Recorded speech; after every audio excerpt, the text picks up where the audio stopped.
Okay, thank you so much for the kind introduction. I hope that by now everyone can see my slides and can hear me well. Um, the topic of today's talk is COVID-19, the Singapore experience. Oops, let's see if we can move the slides. Yes, I can move the slides. Singapore has a little bit of history with emerging infectious diseases in that it was hit quite badly by the 2003 SARS outbreak, the original SARS 2003. If you look on the left of the slide, you see that Singapore was among the worst hit countries by the SARS outbreak, with 238 cases altogether, 33 deaths, and Singapore also had 5 deaths among healthcare workers. And so Singapore learned a painful lesson from that, which is due to its exposed location as a trade and travel hub, Singapore is extremely vulnerable to imported infections. And so it had to gear itself against such threats. Since that time, Singapore needed to keep doing pandemic planning. And what is in this slide is our hospital's emerging infectious disease pages from our hospital intraweb. And this is a page from 2015 when MERS coronavirus, the Middle East one, Ebola virus, and influenza A H7N9, which is a avian strain, a bird strain, were around. You can see all those sections on our intraweb that dealt with it. Effectively, this is a staff information page that provided staff with guidance on what to do in what situation. The next slide here shows you around the same time the screening procedures that the hospital already had in place for these emerging infections. Yeah? So the hospital had a triaging system at its emergency departments for those 3 mentioned diseases. So for the novel coronavirus, MERS coronavirus at the time, it screened incoming travelers from the Middle East and from South Korea, because South Korea had an outbreak at the time, healthcare related. It screened arrivals from certain African countries for Ebola virus, and travelers from China for the avian flu H7N9. And then the patients arriving from those areas were triaged accordingly and isolated accordingly, and staff had to wear PPE, personal protective equipment. This slide, the next slide, shows you exercise Sparrowhawk, and there were 2 incarnations, exercise Sparrowhawk 1 and 2.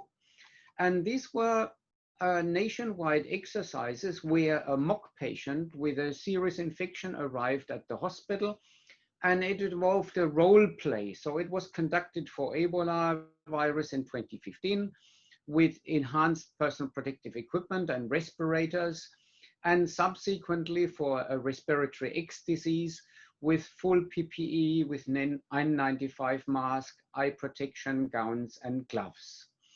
And so, as I said, there were preparedness exercises already prior to the current outbreak.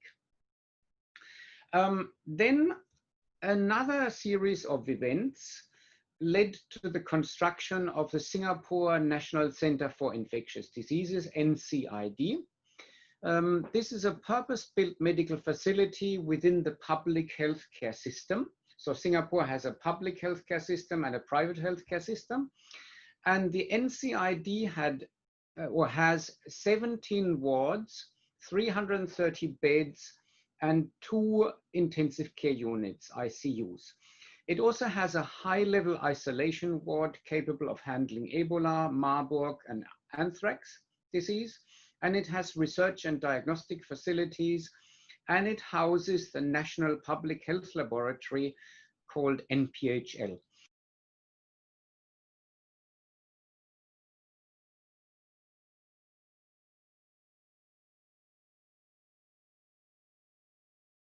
in time to be able to handle the COVID pandemic in 2020.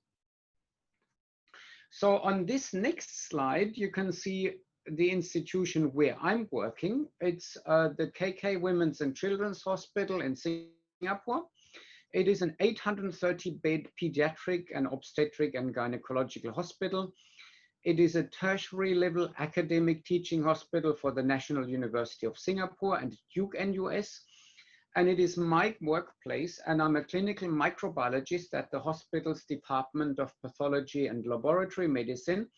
And we have a relatively small microbiology section, and I'm currently the only microbiologist, a medically trained microbiologist at the hospital.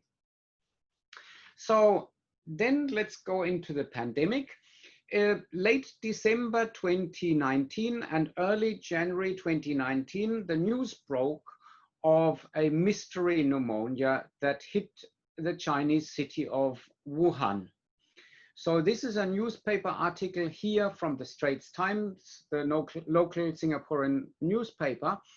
And Singapore has been alerted to this mystery pneumonia and started screening travelers from Wuhan.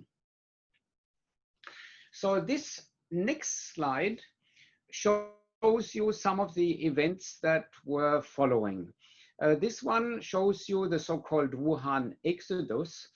And this is a series of interesting events. Wuhan, the city where the outbreak originated, or was first detected, I should say, went into a government-mandated lockdown on 23rd of January 2020. However, prior to that, it is estimated that about 5 million people left Wuhan. And also incidentally, around the same time, on 25th and 26th January 2020, there was the Chinese New Year period, and this is the biggest yearly travel period in the Chinese culture. So there was a lot of travel inside China, but also there was travel to Thailand, Singapore, Bali, Hong Kong, Taiwan, Japan, and South Korea. And this constituted the so-called first wave, and then subsequently led to the distribution of the virus over many countries in the world. So this next slide shows you the early PCR diagnostic assays that were developed. So on top of the slides, you see that the World Health Organization in mid-January already provided guidance on different PCR assays. And these PCR assays included assays by the Drosten Group from Berlin in Germany. It included an assay by the School of Public Health from Hong Kong. It included an assay from the China CDC, another one from the Department of Medical Sciences in Thailand, and another one from the National Institute of Infectious Diseases in Tokyo in Japan. So the virus genomic sequence was released on the 11th of January 2020. And if you look at the timeline, the assay from Berlin in Germany, the PCR protocol was made publicly available on the 13th of January, which is quite a record time if you think about it.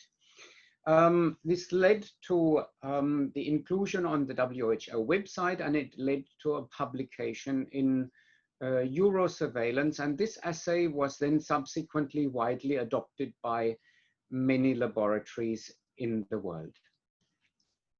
So this next slide shows you some of the ensuing developments and timelines. So on the 23rd of January 2020, Singapore confirmed its first case of what was then called the Wuhan virus. Yeah. Then another newspaper extract is from the 25th of January, where the cases inside China had risen to over 800, and there were 26 deaths in China. And the disease had started to spread into neighboring countries like Japan, etc. And we had 3 cases already in Singapore. And if you look on the right side of the slide to the 7th of February, there were already over 30,000 cases in Singapore, including over 600 deaths, and the virus had spread further. So what we're looking at here is a relatively rapid national spread in China, and also international spread. In Singapore, of course, as you would imagine, we had to look at the adoption of testing. And the first entity that started testing, or among the first entities, I should say, is the National Public Health Laboratory.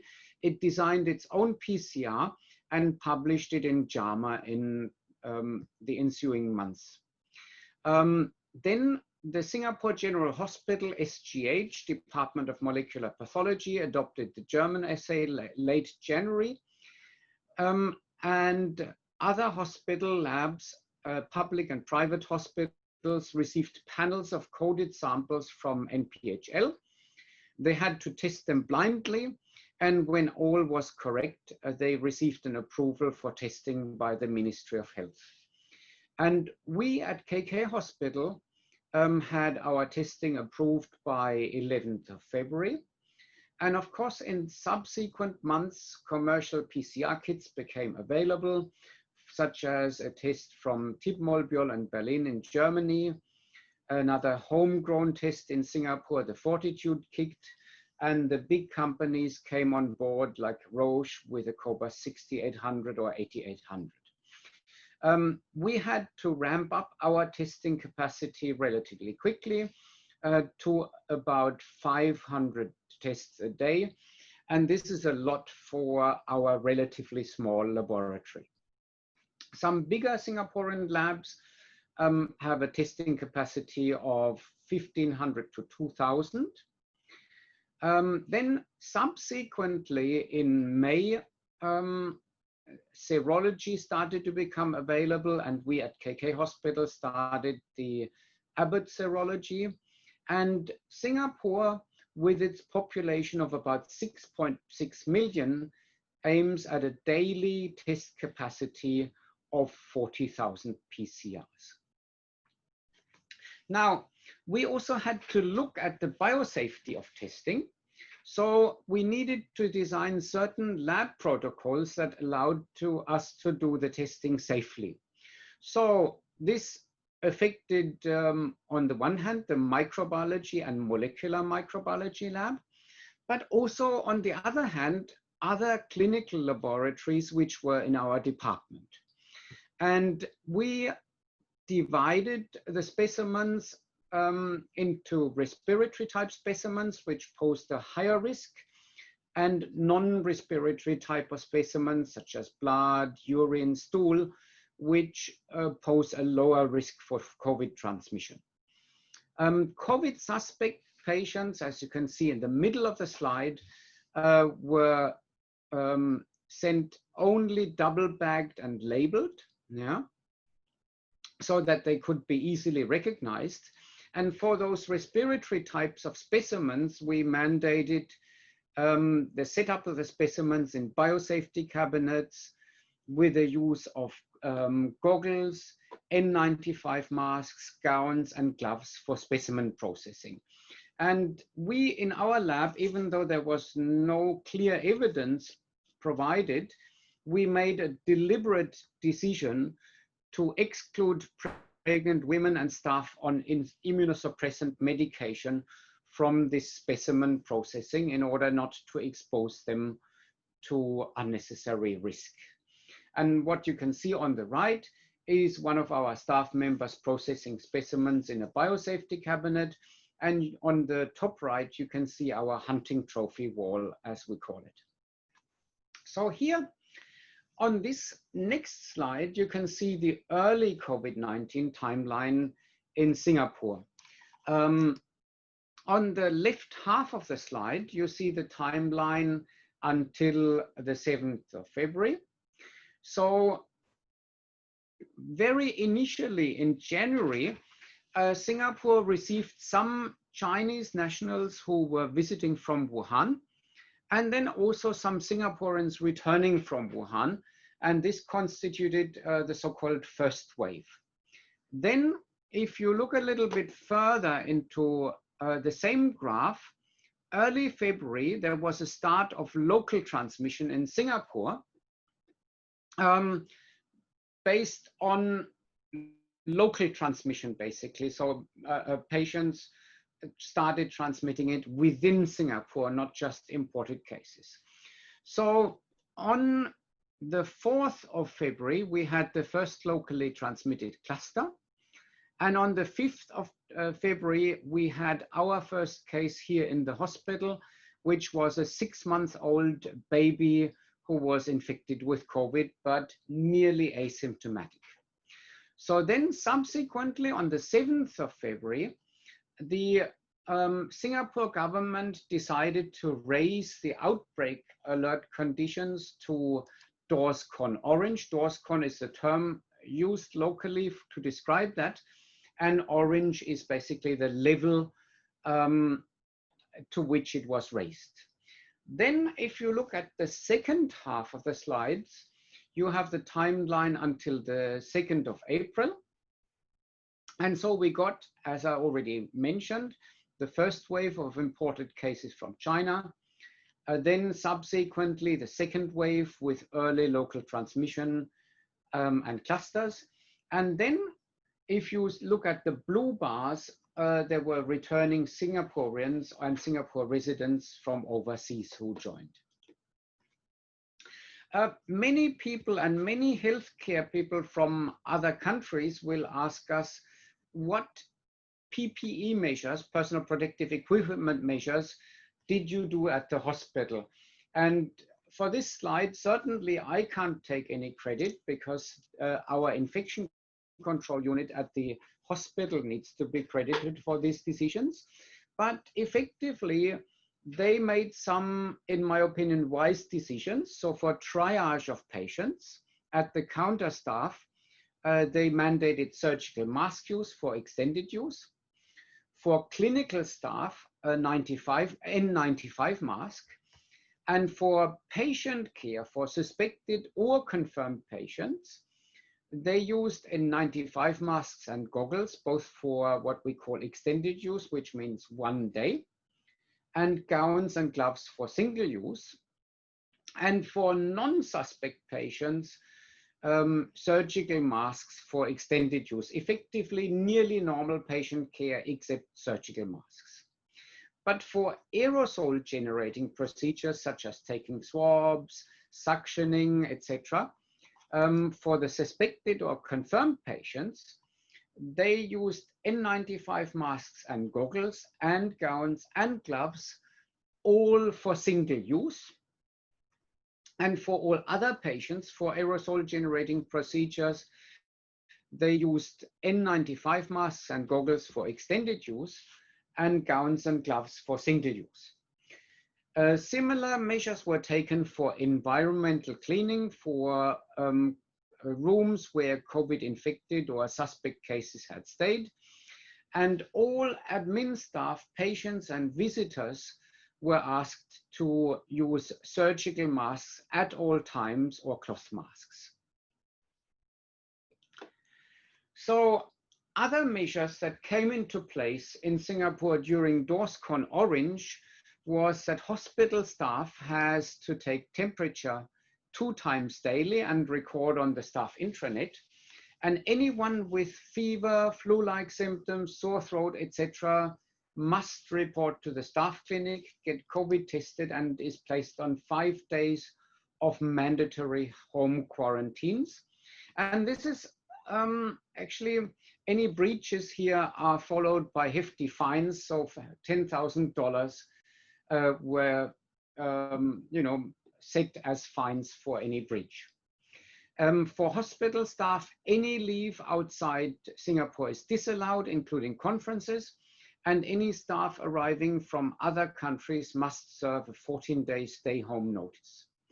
Meetings, education, and research were restricted.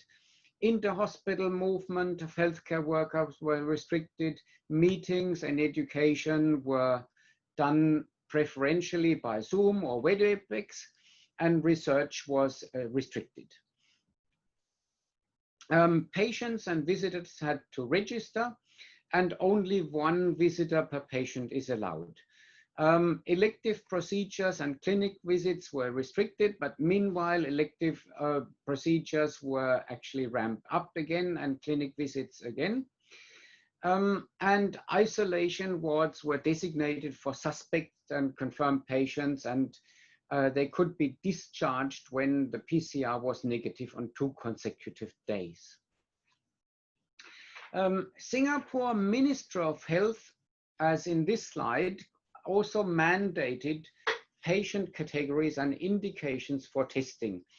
Let us, for the interest of brevity, disregard the 2 columns on the left and focus on the 3rd column on the right, which was in effect from the 8th of May.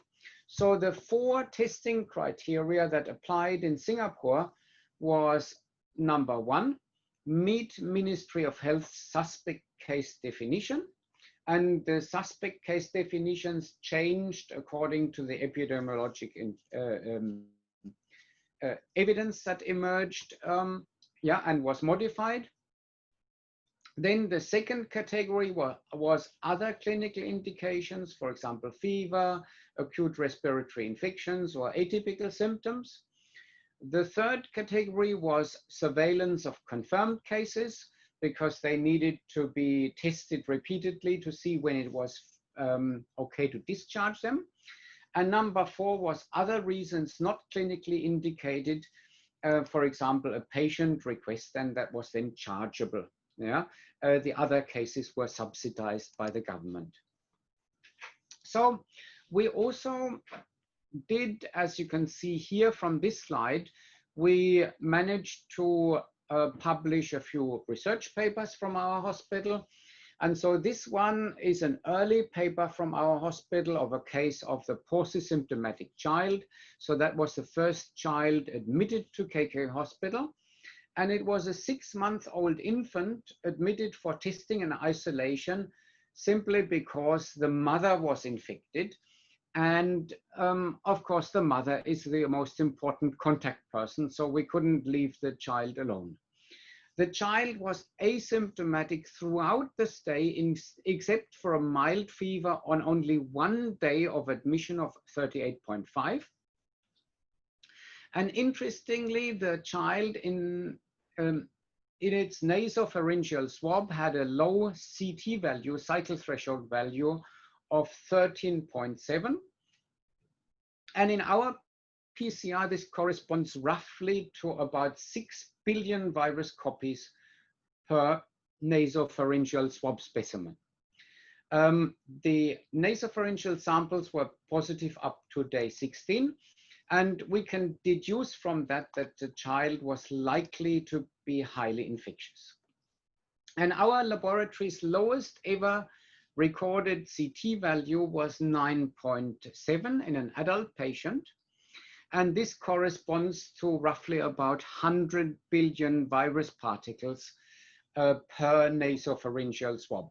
And you can see from these figures that the virus, when it is in its active phase, in the active infection, is probably quite highly infectious, as we can also see from the worldwide spread. Another article that we published is here in this slide, and this pertains to the environment of the same infected child.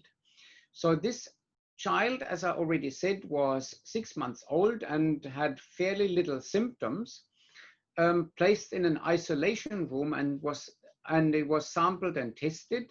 So we sampled the bed, the cot rail, and the table. And all 3 were positive, as you can see by the plus signs in the graph. And we also sampled the healthcare worker's face shield, N95 mask, and gown. And luckily, all 3 were negative. So the interesting thing to see from this case is that infected but well infants with no respiratory symptoms can easily contaminate the surrounding environment. And we can deduce from that that this child was highly or likely to be highly infectious. Another article that we managed to publish, and I should say that all was done together with our infectious disease colleagues, yeah, was a comparison between buccal swabs versus nasopharyngeal swabs. Yeah?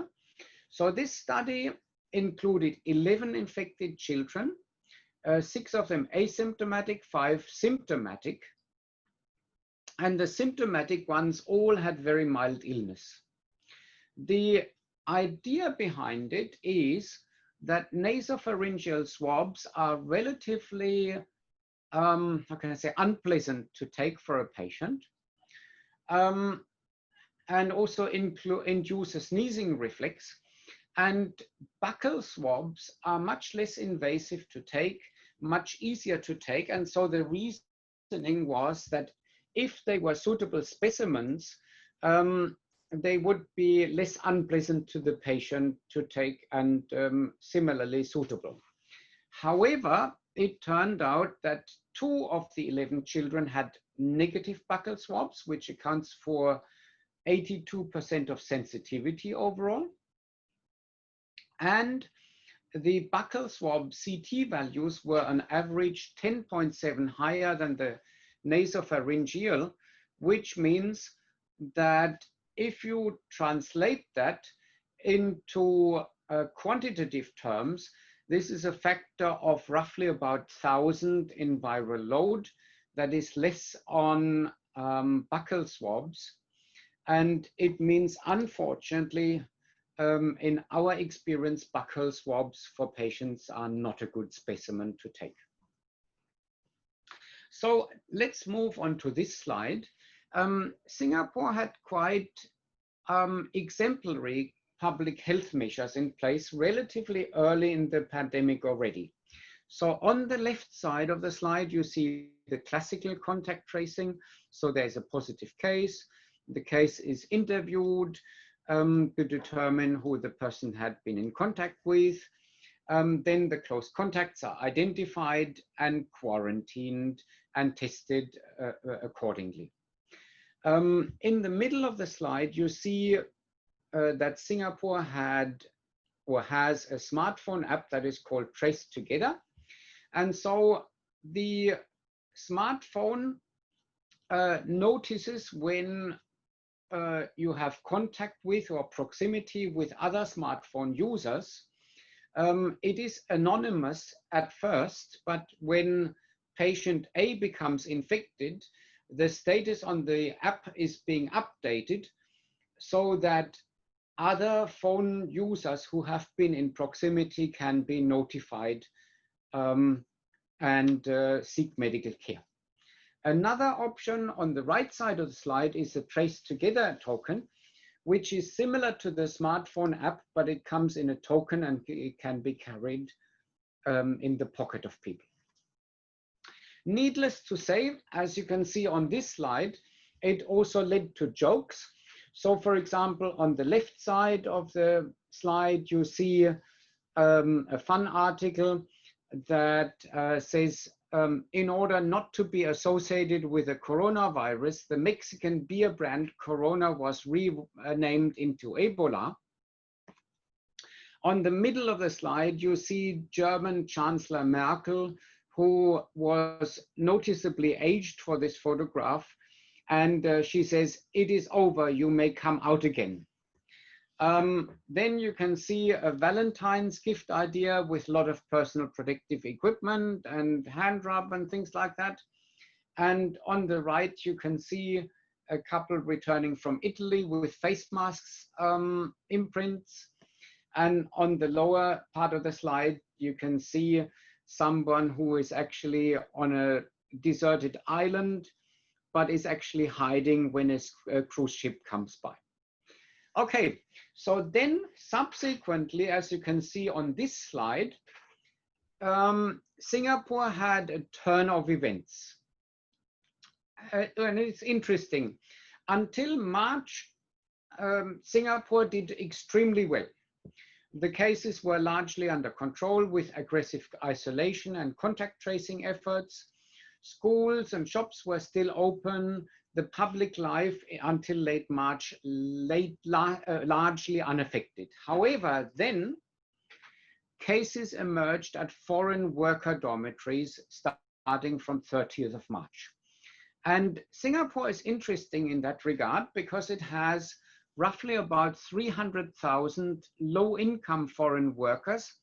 They are mostly on construction business. For example, they come from India, Bangladesh, and Myanmar, and they are housed in cramped conditions with up to about 15 to 20 people sharing one bedroom.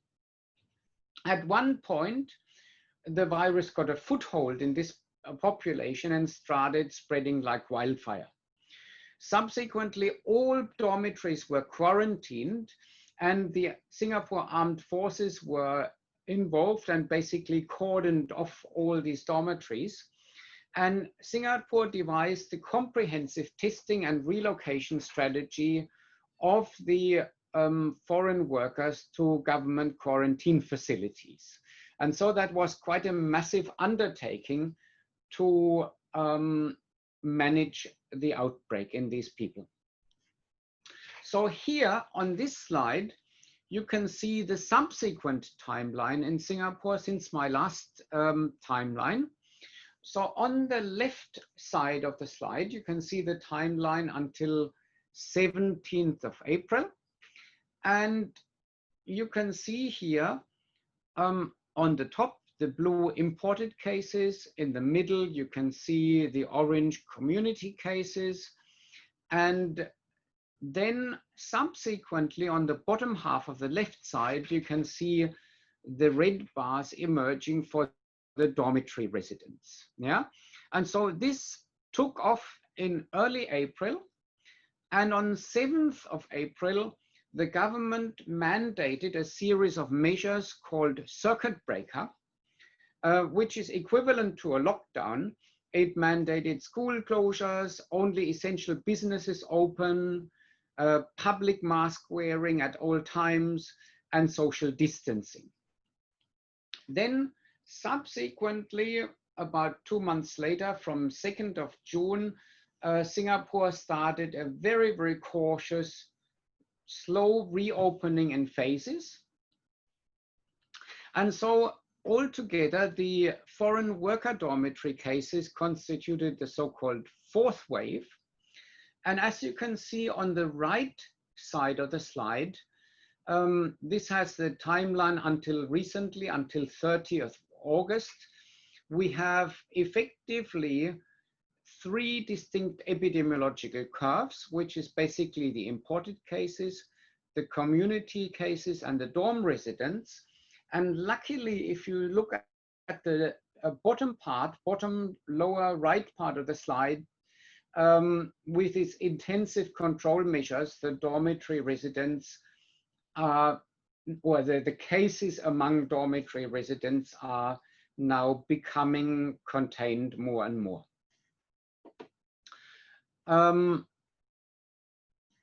So the next slide is about coping with increased testing, which is a problem for us on the ground in the laboratory. Yeah.